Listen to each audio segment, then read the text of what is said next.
What's up guys, Jayztwocents here, and it's been a hot minute since I've done my how to water cool a computer video. I mean, I think like 2013 was the last time I did it. Although the concepts stay the same, the parts have changed over the years and things have gotten better. So that's why I teamed up with our friends over at Corsair to bring you an updated guide on how to water cool your computer for the beginner. Today's video is sponsored by EVGA and the EVGA Elite Member Program. Save money through exclusive Elite Member-only discounts on select hardware, and make money with the EVGA Associate Program by earning commissions on sales by sharing your code with others. Elite members also enjoy 24-hour early access to new EVGA products to either purchase or enter the queue for purchase, and yes, that includes graphics cards. To see all ways to enter this free EVGA Elite Member Program and its constantly expanding benefits, follow the sponsored link in the description below.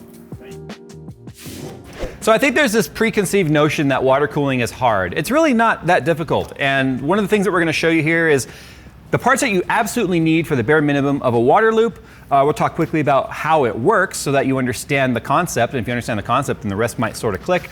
We'll talk about a few different variations on tubing type, pump type, combos and whatnot. But then we'll show you guys just really the fundamentals of getting your computer water cooled. So usually at the very bare minimum, people choose to put their CPU on water and then they'll just throw their GPU in there and keep it air cooled. But at the very least, you need a block, whether it be for your GPU or your CPU. So fortunately from Corsair, we've got our XC7 RGB water block that works both Intel and AMD rigs, non-TR4, but AM4 and your standard Intel stuff. But if you want to add your graphics card to the loop like we're going to be adding to our Asus Strix 3090, they do have the XG7 RGB water block specifically for that card. So you can go to their website, check out Corsair's website to see all the different blocks and custom cards configurations that they have water blocks for.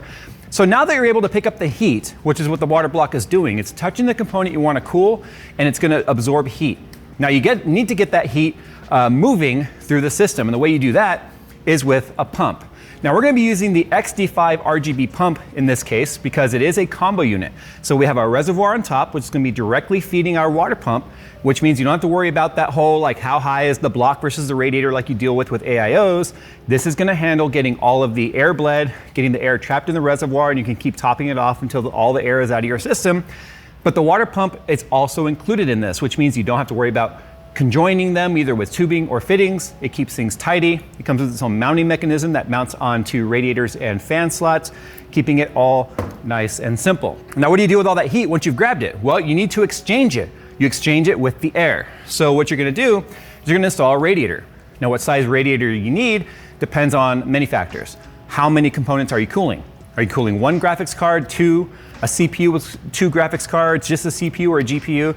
And a good rule of thumb is I like to have at least 120 millimeters worth of radiator for every part we're cooling if you're keeping it stock.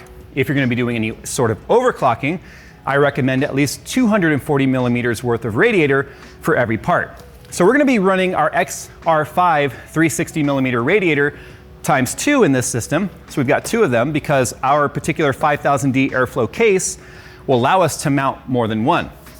Now I'm going to be going with extra radiator space for multiple reasons. 1, I like to keep the components as cool as possible.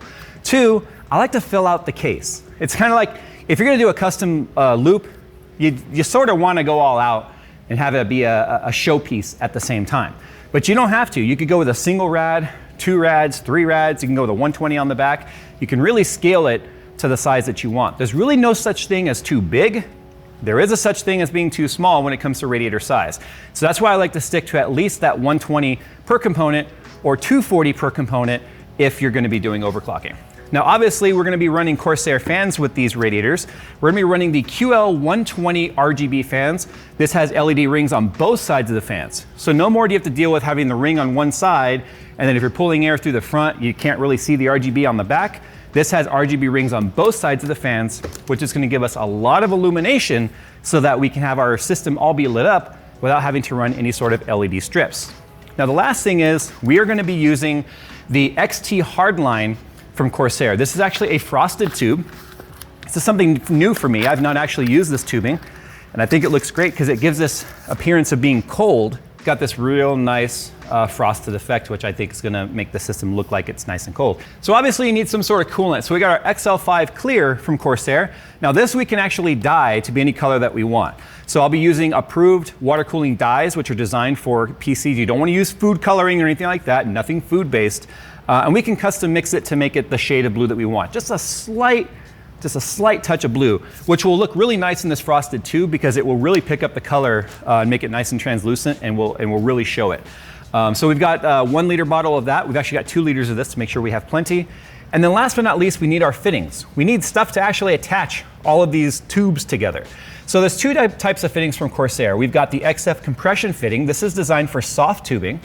So this has a barb that you put the tubing on, then you slide the collar down and lock it down. And that does 2 things.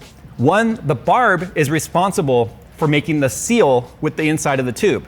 The compression clamp its only job is to make sure that the tubing doesn't come off. So the collar is not responsible for sealing the tube. If you make sure that the sizes match, if you have, say, a 14 or a 10 by 13 compression and that same size tubing is listed, then you know they're going to be compatible and the collar will fit. But we're going to be using compressions, hardline compressions on this particular setup because we are going with the hardline tubing.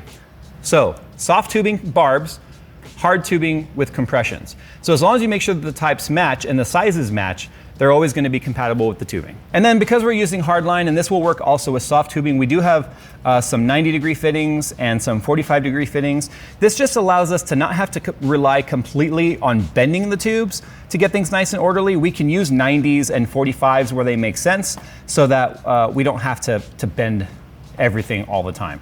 Bending looks cleaner, but it's also a little bit harder. So we've got a wide range of fittings from Corsair that will allow us to be able to make things nice and tidy without having to worry about wasting tubing when it comes to bending it. Now, speaking of bending it, we're going to be using the XT Hardline Bending Kit from Corsair, which comes with the saw, it comes with the clamp, the deburr tool, and then it also has a little jig on there so that you can get perfect 90s, so that as you're bending it, you don't have to sit there and do the method like I used to do, using the edge of the table and going, okay, if they're parallel on both corners, then we know it's 90. It's actually got a radius bend tool in there so that you can get perfect 90s every time. So I like to start with water cooling the graphics card first because we can do it outside of the case. It's a lot easier to work on. The XG7 RGB water block is going to include a backplate for it, as well as all the instructions that we need to be able to get it nice and installed. I mean, yeah, we want it installed nicely. That's the way we do things around here. I'm also going to be using my iFixit toolkit for this. And the reason why I like the iFixit toolkits is because of the fact that they've got all the different size bits we could possibly need. You deal with some pretty small screws when it comes to working with these graphics cards. Sometimes they're little Torx heads, sometimes they're flat heads, but the nice thing about these toolkits is the fact that they've got all the different sizes that you would possibly need. So I'll put a link in the description below to the exact tools that we use around here. I've got like 6 of this exact toolkit because I've got one pretty much at everywhere we would ever work on a computer. They just make things nice and easy. So here's our water block right here from Corsair. This water block, like I said, is designed to work specifically with the Asus Strix RTX 3090. So you're going to want to check the website to make sure they have a water block that's for your specific graphics card. It will have a fitment guide in there that will tell you everything you need to know about which cards they will fit. You can also search for your particular model to see if they make one. But the nice thing is they've got all of the thermal pads pre-installed on the back. Same thing with thermal paste with this little plastic cover right here to make sure that you don't mess it up. We got our RGB cables right here on the back, which are also pass-through. So we can connect multiple Corsair RGB devices without having to use a bunch of headers. And then we also have an extension cable right here that allows us to connect it to our standard motherboard. So if you're not using a Corsair product for controlling your lighting, you can connect it to your motherboard's ARGB header or an ARGB splitter so that you have control over all of your devices. And then if we look at the back right here, we've got our manual, we've got our keys and our plugs to be able to remove our fittings, and then we've got our Corsair backplate. So follow the instructions that are in your particular manual for your graphics card, which will have complete teardown instructions and installation instructions so that your graphics card is installed properly. Because if you don't make a good connection between the die and that cool plate or cold plate right there, you're not going to get the cooling that you want. In fact, you may even slow things down by creating thermal throttling.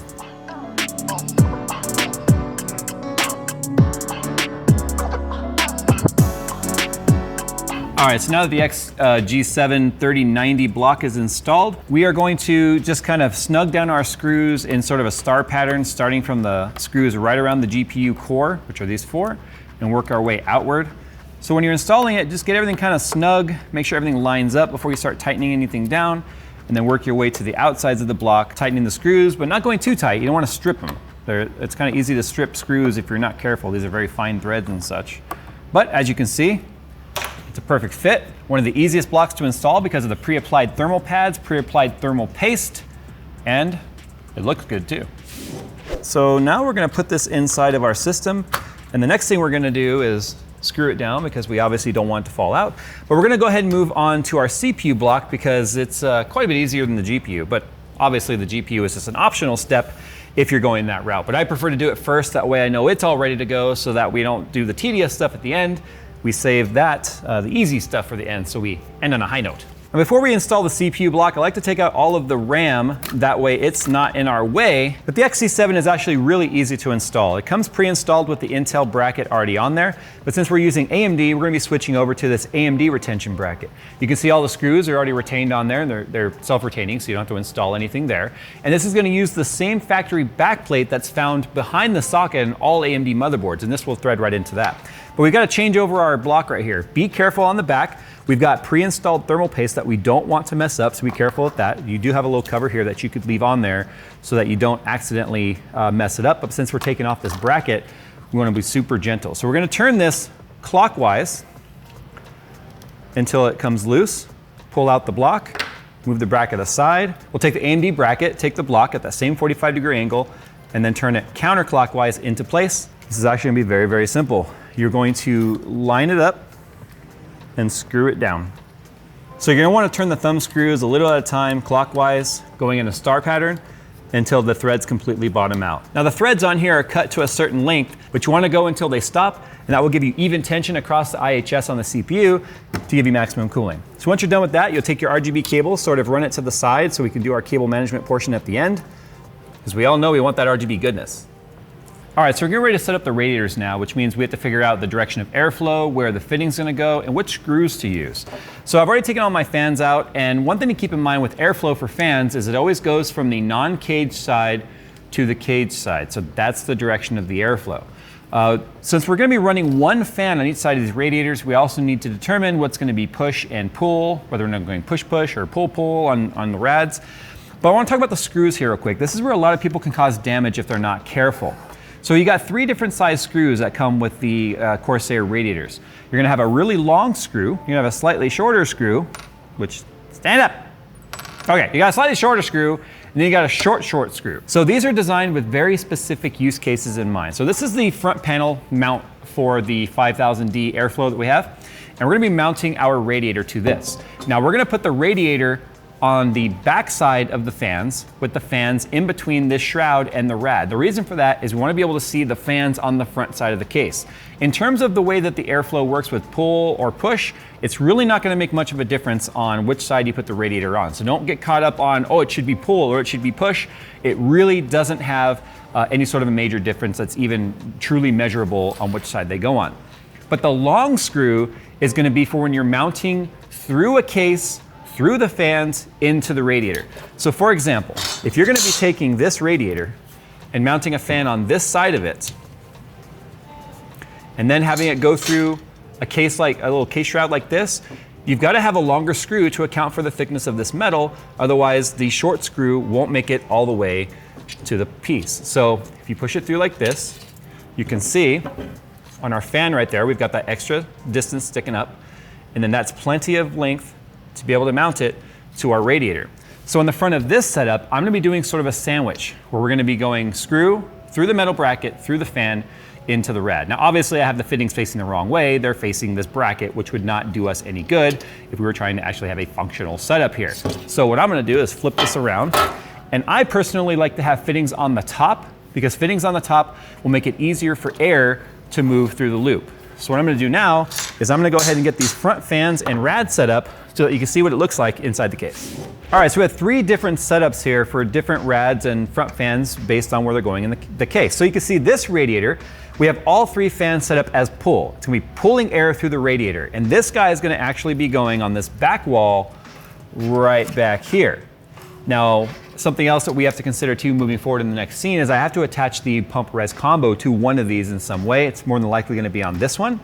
But this is the top radiator. Now, because this is pulling air into the chassis, we need to exhaust that air. So you can see once you put this at the top of the case, we got our fittings facing down so we can access them, and the fans are pushing air through.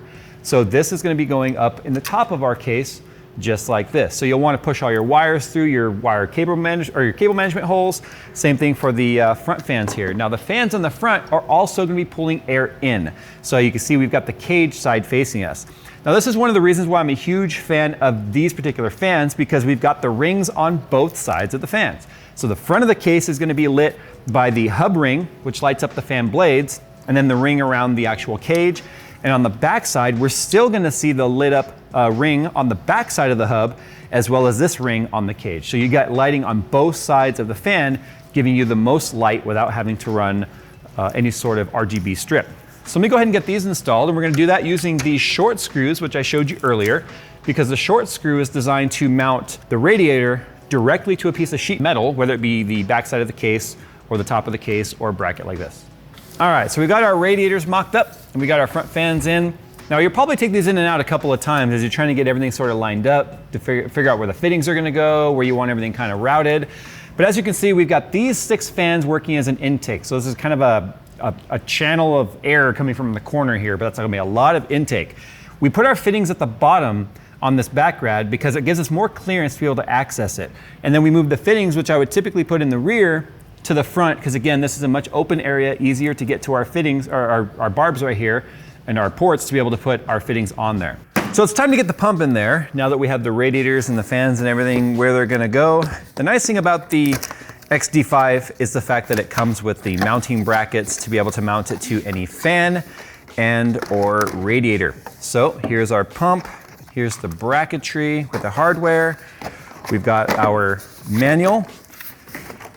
So this will show you which fittings and which ports do what, because you want to get your inlet and your outlet set properly. And then here are the different brackets that we have available to us for 120 millimeter fans and 140 millimeter fans. So one of the things that comes with the pump is actually this coolant temperature sensor, which is really nice, because if you're going to hook this up to your motherboard, which a lot of motherboards, specifically this Asus board that we have as well, has temperature sensing probes on there, or headers that you can attach a probe like this to, you can control your pump through the actual coolant temperature. So you can put this on the back side right here where it's not visible, plug it in right here, and then what we'll do is it'll give you a temperature readout to be able to start to ramp up or slow down the pump based on temps. And it's got plenty of wire links to it, so you can set it anywhere inside the system. Or you can connect it to the Commander Pro, because the Commander Pro also has a temperature sensor on there. And this is really nice to see. Not a lot of, in fact, I don't know of any other reservoirs that actually come with a temperature sensor on there. So that's kind of nice. You've got plenty of fittings on here for in, out, and then you can have a drain plug or a valve, which will be attaching in this particular loop, set up to the system so that you can get the coolant out of there nice and easily if you want to. On the return line for the top of the reservoir, you can see we have this push down tube. And what this does is this means you can have coolant enter the top of the reservoir, but then it will enter the fluid down here at the bottom rather than having a waterfall effect, which can make a kind of an ugly sound. Well, unless you want it to sound like a fountain. But worse than that is it will cause aeration of the bubbles and the percolation in there. So by having it push down into the fluid level means that you can still have some air available at the top of the reservoir where all the bubbles can escape to. So the pump has got a lot of features built into it that are really nice, that make things just easier and more user-friendly when it comes to getting air out and having it all set up. So just to recap, we've got the radiators in, I've got the ports on the side I want them to be on, so we got the ports on this side of the rad because there's more room here. We already showed you how we had to kind of rethink the way we were going to do that loop. I've got the fittings on the bottom on this back rad simply because once the top one's in there, you don't have enough room to be able to have fittings there. So, but fortunately, because we have this radiator horizontal and we have extra air that's going to be in the reservoir allowing air to escape, eventually any air that's caught in the top of this radiator will make its way to the reservoir. You can see I started adding some fittings onto here. And the fortunate thing about Corsair having so many different types of fittings is the fact that we can have our drain plug on here. So we're just using this 90-degree fitting right here, which is also a Y splitter, so that we can have the plug come straight out for the drain. And then we have it coming off here at a 90, because I'm trying to get, this is the outlet of the pump. So now we have to start thinking about our loop. We have to think about the order which things are going to flow. And these are some of the things that you want to think about as you're putting in the parts. But we have to determine our flow order now because we had to put things in a certain way to fit in the case neatly and still have access to our fittings. So this is the outlet from the pump, and we're going to be going into this radiator first. Now I decided, because the bottom rad has to have an outlet that's gonna go over to our GPU, I want to inlet from the pump to this radiator on the front side. That way we can keep the tubes on the same side they're coming in and out of. So I use this Y adapter plus an extension plus a swivel 90. That way I could move it over to that side of the pump without having to do it through bends. Now you can do it through bending tubing. And unless you have a lot of experience bending tubes, which you probably don't because this video is designed towards the beginner, you would just want to get a lot of extra tubing to make sure that you can get the bends nice and tight. I prefer to use fittings for one, I like the industrial look it kind of gives. It gives more of a plumbing / industrial look. And two, the bends are perfect because they're 90s. So our flow order at this point is going to go from the pump over here through these fittings into this right side fitting on the radiator. It's going to come out of that radiator up or across, up and over into the GPU. Now normally you would go, now also too, real quick to recap, flow order in terms of which component gets cooled first does not matter. That needs to be bold and underlined. There's this misconception out there that if you cool a GPU first, you're just gonna be warming up your CPU. That's not the way it works. Not enough coolant temperature change happens once it goes over the cold plate in the GPU to cause any significant raise in temperature in the CPU. You might see 2, maybe 3 C difference at the most. Remember, this is not a car. You are not dealing with massive temperature differences between the coolant temp and the thing you're cooling. You are not dealing with 200 degree coolant or 200 Fahrenheit coolant to try and keep it cool with something that's way colder, like the coolant is running, you know, much, much colder than that. So you don't have these great deltas in temperatures. So to keep things nice and neat, instead of trying to go from the pump and that rad to the CPU, back to the GPU, back to up here and having crisscross tubes everywhere, we can go in the flow order that makes sense in terms of the tubing. So we will be going from pump to radiator, from radiator to GPU, GPU to CPU, CPU to radiator over here, and out of radiator into the top of the pump. Now is when we get to start having a lot of fun. This is where we get to start bending our tubes and planning our order. And what I like to do once you have the loop order figured out is to do the easy bends first. The easiest one here so far is going to be from this bottom radiator to the pump, this outlet from the pump to the inlet of the rad. All right, so let's talk about bending rigid tube. You're gonna need a heat gun for this. There's no way around that. The only way you can bend it is by using heat on there. Now, the only other way you could use rigid tubing without having to, deal with bending it is if you use 90s everywhere and offsets and stuff, which can get very expensive very quickly by adding all of those additional fittings. So the nice smooth 90s that I can do with the tubing, I'll do, and then I'll do fittings like you saw over here with the pump. But we're gonna use the XT Hardline bending toolkit, which accommodates both 12mm and 14mm tubing. This is a 14mm tube here. And you can see everything that comes with it. Here's our bending core right here. So this is designed to go inside the tubing, which gives us a nice mandrel bend, because when you heat it up, if you don't have something inside to make it retain its shape, it's going to crush. Now, this was able to go in here dry, but usually you want to have it be slick in some way. You could use a little bit of olive oil. Make sure you clean it all off before obviously you put it in your system. So you'd want to rinse the tubes out thoroughly, or just a little bit of dish soap, which I think is a little bit better. Just a tiny bit on there will make it slide. But you also want to make sure you don't push the core in too far. So we also have this tool bender right here, which will allow us to be able to bend perfect 90s for either our 12mm or the 14mm. You have these stops, which will allow you to measure the depth. So if you take this little stopper out and change the location of it, that will allow us to determine how far down the tubing goes before it stops. So then we could heat the tubing up, get it nice and soft to where it's pliable. Then this will allow us to bend our radius. We can go to complete 180 if you wanted to do some crazy bends that way. Or you can see right here, we've got these lines that are marked for 45, 90, and then what, 190 plus 45? Yeah, 130, math, that's good, we got that. Other thing we have in here is, very important, the saw, so that we can actually cut the tubing. This material is PMMA if you were curious, but to be able to have that saw allow us to cut things nicely, we have this little clamp right here that will allow us to clamp our tubing down, and then we'll be able to saw through the ends right there. And it's got this little lip so that you can actually hang it over the edge of the table, that we have a nice solid surface to be able to mount it to. You want to make sure that you give yourself plenty of length so that you have excess. You want to have your tubes be a little bit longer That way you can trim off the excess. You can't make it longer, but you can make it shorter. Now after you cut the edge, you're gonna see it's kind of rough, and you wouldn't want to put that inside of your system because that would probably cut your O-rings. So we have this deburr tool, which will give us both an internal and an external deburr ability. So you take the pointy end, put that in the inside, just give it a few turns. The sound is normal. That will give us a nice smooth inside, so we're not gonna, we'll have no burr showing there. Then you switch to the external portion of the tool. And again, don't put a lot of force on it. Just push gently against it as you turn. And that gets rid of all the sharp edges. So now we would be able to put this inside of our system and not cut any of our O-rings, which could lead to a leak. So now it's time to go ahead and bend our first tube. So we know that this is just gonna be a plain 90, and it's gonna be going from this port on the radiator to this port on the pump. Now the 90 doesn't need to be right in the middle of this tube. We know it's a little bit closer to the side panel. A little pro tip, don't put Sharpie or dry erase markers or anything on here. Even if it's dry erase and it wipes off with your finger, as soon as you heat it, it will absorb into the plastic, which means it won't come off after you're done.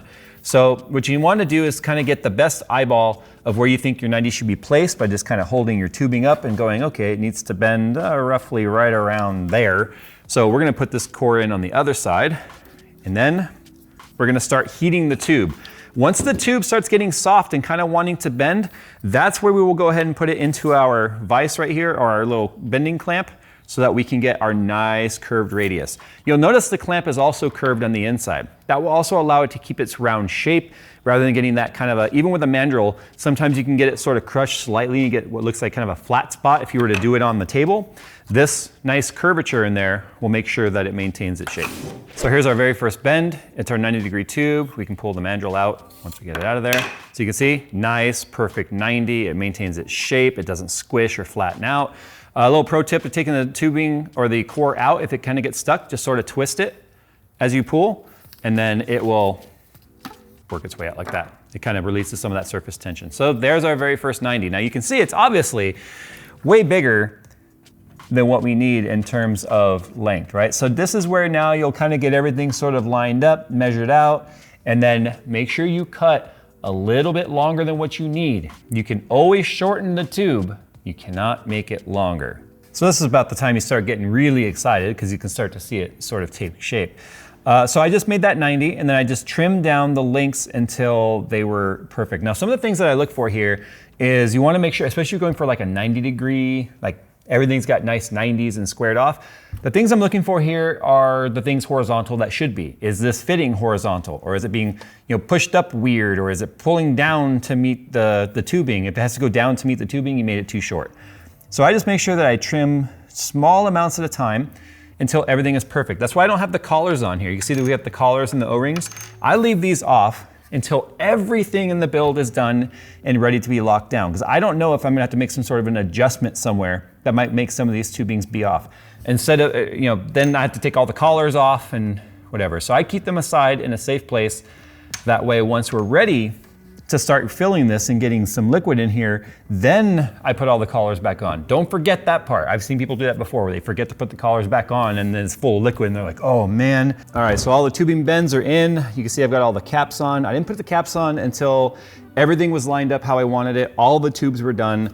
That way you're not sitting there fighting with the collars to try and get them on and off. So you also might notice some time has elapsed here. I've got a haircut and change of clothes, because one of the things that I think is most important is you set aside plenty of time to do this right. Take your time, be patient. If this is your only rig and you're down, make sure you schedule that during a time in which you don't have to have like a paper due for school or work done at work, where you can take your time on this and not rush. Another really important tip too is before you start bending your tubes, do a test piece. Take a small test piece, bend it, see how long it takes before it blisters, see how long it takes before it's malleable enough to where you can get a nice even radius bend without crushing the inside diameter or stretching the outside diameter. Trust me, you can save yourself a lot of headache if you get an idea of how much time and heat is needed for each type of material. The PMMA bends completely different than acrylic, which also bends completely different at different temperatures than PETG. So this is the first time I've used the PMMA, and it's really hard It's a very hard tube where like acrylic would have probably already broken or shattered when I do that, because acrylic has more of a glass property, where the PMMA has a much harder property, and I'm sure that however that chemical makeup is how we're getting this nice kind of a frosted, translucent look to it. So that's my first time bending it. It takes a lot of heat and a lot of time and a lot of neighboring heat on the entire area you want to bend to get it nice and smooth. Once you figure it out, you can do it. Everything you see here I did with 1.5 sticks of tubing. I only had one bend that actually ended up needing to be done twice, and that was this one right here. Everything else was a one shot. Fortunate I didn't have to sit there and bend it a million times. So the next thing to do now is we need to prepare to fill our loop. So I am going to be using the XL5, like I said. It's a clear coolant. 1 liter or 1,000 milliliters should be enough for this size loop. We don't have a giant reservoir. Also, I'm going to be using a dye. Use a dye from a reputable brand designed for water cooling. Do not use food coloring. Food coloring is not appropriate for a loop. You do not want food grade product. It will grow bacteria and growth. You don't want that in your loop. But what we've got to do here is get our loop also prepared to be able to fill. So if you've got a drain plug and you don't have a plug on the end of it like this, make sure you plug it. Even though there is a ball valve in there, the last thing you want to do is to find out that there's just a little bit of seepage past that ball check valve. So use one of the plugs that are applied or supplied, or get some favorite decorative plugs that you want to cap that off. Also, make sure that the valve is perpendicular to the flow. That's how you know that it's closed off. We are also going to disconnect our 24-pin power supply cable from our system. Now, depending on whether or not your system's already complete or you're building it for the first time, we'll determine whether or not you're gonna do this out of the case or unplug it or whatever. But the reservoir also comes with this jumper. And what this jumper will do is it will jumper together the 12 volt inside of the harness, which is going to trigger the power supply to turn on when you turn on the plug on the back of the power supply, which will allow you to be able to run your pump without turning on the system. You don't want to turn on the pump and fill the system with the system on for a couple of reasons. One, there's gonna be a ton of air. You're gonna be turning it on and off. You gotta get all the air bled out. Two, that's also part of our leak test time. That's probably where a lot of people fail, is they think like, okay, we're ready to go, and then off they go and they burn up something because they've got a drip that they didn't see coming. But as long as the motherboard and the CPU and the GPU aren't powered on, anything that drips on there won't be a problem as long as you let it dry completely prior to powering it up. So because I mentioned on this one, we want to go with a little bit of a kind of a frosted, remember ice has a slight blue tinge to it, and that's just because of the way that the water refracts light as it goes through it. It actually pulls out the blue spectrum. And I kind of want that here because I want it to look like it's frozen because of these translucent tubes. So I've just got this little tote right here. We're good, I think. Anyway, I'm wiping this out. You can do this in a clear bottle. We don't have any clear bottles hanging out here. So we're just using this bottom half of a coolant jug, where I'm gonna pour the coolant in here, and then I'm going to mix up the dye, and then I'll use a funnel to pour it back into the bottle, and I'll show you how we'll get it inside the system. Now that we have our coolant mixed up, let's talk about an easier way to fill it. So because the reservoir here gives us multiple ports on top, we have one not being used, because obviously the return on top, we're on the right side here with the push down tube. I've also left the plastic on here. I don't take the plastic off the reservoir until everything is done. But we're gonna be filling it from the top right here. Now, one thing you need to understand is that because we're not gonna have another port open to allow air out, air is gonna have to escape through the same tube that you're filling with. So don't over pour, don't pour too fast. The air will cause bubbles to percolate out and it will get kind of messy. But I like to take just a piece of vinyl tubing, you can get this from any hardware store, and then just a cheap barb fitting or something from buy one extra barb fitting and then you'll be able to fill it this way. And I got this tiny little long snout funnel that will push down inside the tube. This allows me to thread this into the top, have this hanging out, and this is where I fill it. But before we do that, we need to get ready to do our leak test. We're just gonna take white paper towels, and I recommend white, not blue shop towels, especially right now since I got blue coolant. You want to use white because if you're using a colored dye, it will be really obvious if it starts dripping anywhere. So you wanna put this underneath all of the connections. So we got this bottom one right here. It'll do two things. One, it'll catch any drips. Two, it will allow us to identify any drips because it's white and it will be really obvious and show up. So think of this less about catching things to protect more so just to be able to make it super obvious and be able to see that it's dripping. Now, if you don't have a funnel and some spare vinyl tubing and a fitting, you can order from anywhere online pretty much just a squeezy fill bottle.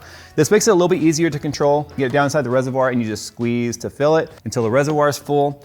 And then you turn on the power supply to get the pump going. Make sure it's plugged in, obviously, to power.